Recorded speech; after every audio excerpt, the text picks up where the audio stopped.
தந்தை மகன் தூய ஆவியின் பேராலே ஆமேன். இணைச்சட்ட நூலிலிருந்து வாசகம். அதிகாரம் 34. இறை வார்த்தைகள் 7. மோசே இறக்கும்போது அவருக்கு வயது 120. அவரது கண்கள் மங்கினதும் இல்லை, அவரது வலிமை குறைந்ததும் இல்லை. இது ஆண்டவர் வழங்கும் அருள்வாக்கு. இறைவா, உமக்கு நன்றி. ஒளியாம் எம் அன்பின் பரலோக தகப்பனே, இந்த அதிகாலை நேரத்திற்காக உமக்கு ஸ்தோத்திரம் ஸ்தோத்திரம். அப்பா தகப்பனே, எங்களுடைய உம்முடைய பாதத்தில் அர்ப்பணிக்கிறோம்.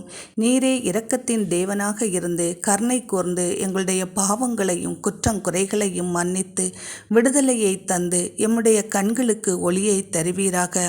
ஏசப்பா, இன்றைய காலகட்டத்தில் எம்முடைய தேசத்தில் கண்ணாடி அணிந்திருக்கின்றவர்களுடைய எண்ணிக்கை மிகவும் அதிகமாக சென்று கொண்டிருக்கிறதே. ஏசப்பா, இந்த நிலையிலிருந்து நீர் எம்முடைய தேசத்தை விடுவித்து பாதுகாத்து உம்முடைய கண்களால் ஏசப்பா எம்முடைய தேசத்தில் உள்ள ஒவ்வொருவரையும் பிரகாசிக்க செய்யும்படி நீர் கிருபை செய்ய வேண்டுமென்று நான் இயேசு கிறிஸ்துவின் நாமத்தினாலே நான் ஜெபிக்கிறேன் பிதாவே. ஆமேன்.